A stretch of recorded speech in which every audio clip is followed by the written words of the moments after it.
Hey guys, what's up? My name is Shanerator, and guess what time of year it is? It's the most jolly Christmas. La la la la la la la. Yeah, it's that time of year. The time of year where things get extremely hectic, trying to plan family vacations, do some last minute shopping, and drink lots of eggnog. Eggnog is weird. It's an enigma. I remember the first time that I had eggnog some years back, and I was just absolutely flabbergasted because, you see, eggnog, on the one hand, is like, let's be honest, super gross. Its consistency is somewhere between gelatinous and goopy. But on the other hand, I don't know what these are like my drum roll hands. On the other hand, eggnog is delicious. I am going to go down a bit of a rabbit trail for just a moment. When I was a wee lad, just a young tyke, I had an affinity for Disney movies. I still do, but let's keep it on the down low. And one of my childhood favorite films was the cartoon rendition of Winnie the Pooh. Oh, did it here? Yes, that one. And in the film, the eponymous character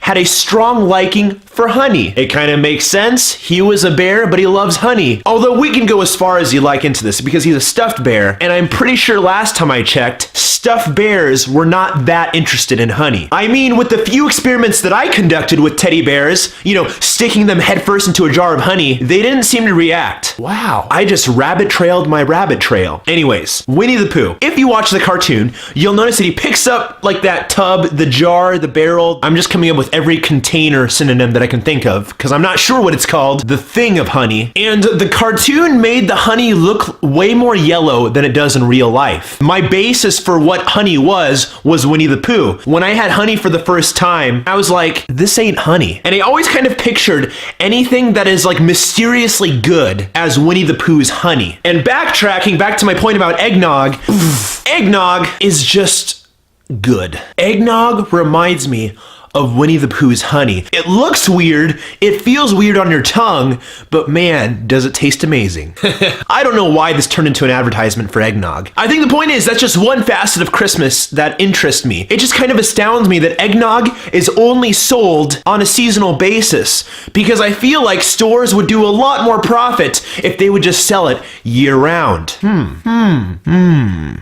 Folks, I'm gonna need you to sign this NDA for this super good business idea that I came up with. Now, on a side note, my parents are great people. I love them very much. They've taught me many things in life, many valuable lessons, important morals, and how I ought to live my life. One of the things that they taught me was how to properly wrap presents. But it entails a lot more than just wrapping paper and scotch tape around the gift. You see, sometimes you gotta have fun with it. A few years back, when I was like 7 or so, I remember waking up on Christmas morning, going downstairs to the tree at some ungodly hour, like 5:30 in the morning. And once everyone else groggily got to the living room space, we were able to proceed with the gift unwrapping. And so there I was, down by the base of that tree, just hugging this gift. And I make it look like it was massive. It's actually kind of like about that big around. I was more like hugging it like this, maybe. Then on goes my parents, prodding me slightly. They were like, go on, open your present. You'll love it. Oh, Mom and Dad, I'm so excited. Thank you for getting me this gift. And then, of course, I waste no time in unwrapping this gift. And then in a matter of mere seconds, I stared at this gift that was just kind of sitting there on my lap. Okay, my parents didn't laugh quite that hysterically, but what I had in my lap was not exactly what I was expecting. It was a box of cereal. It wasn't like a brand new box of Honey Nut Cheerios. It was one that was already open, like a used one. My parents had repurposed a half-eaten box of Cheerios to give to me as a gift. I was mortified.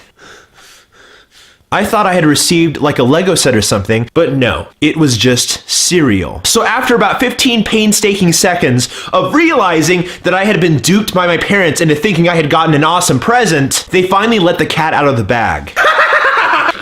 Son, look at me when we're talking to you. Looks can be deceiving. Why don't you try opening the box and looking inside it? Whoa! Looking inside the box, you say? So I did. And there, beyond the bag of half-eaten Cheerios, was a gift card. Moral of the story, my parents were geniuses. One other fond memory that I have didn't really happen on Christmas, but it involved a certain key character from Christmas, so I'd consider it relevant. Now, some of you in viewerland are aware that I work at a restaurant as a server. There was a certain elderly man who came in with his wife and sat down at my table. He had a long white flowing beard. He was pretty stout, heavyset, big old gut. He wore bright red and said ho ho ho a lot. I just kind of stood there a distance and I was like, where have I seen this guy before? I can't quite put my finger on it. Maybe he was a college teacher that I had or something. I can't seem to remember where he's from. But in reality, he didn't wear bright red or say ho ho ho. But he did remind me of someone that I had seen before. So after I served the table and they were concluding their meal, I went over and asked them if they needed anything else. And so this elderly man kind of leans in close to me. Hey.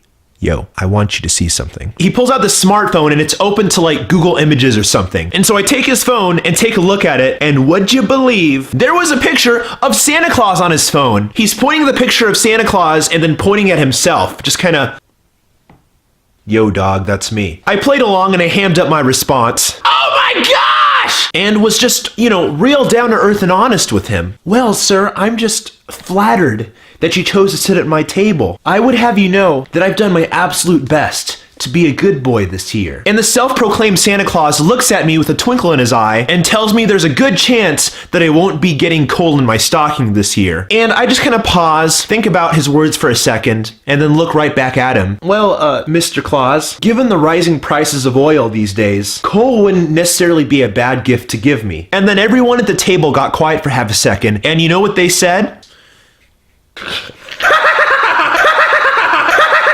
Merry Christmas, everyone.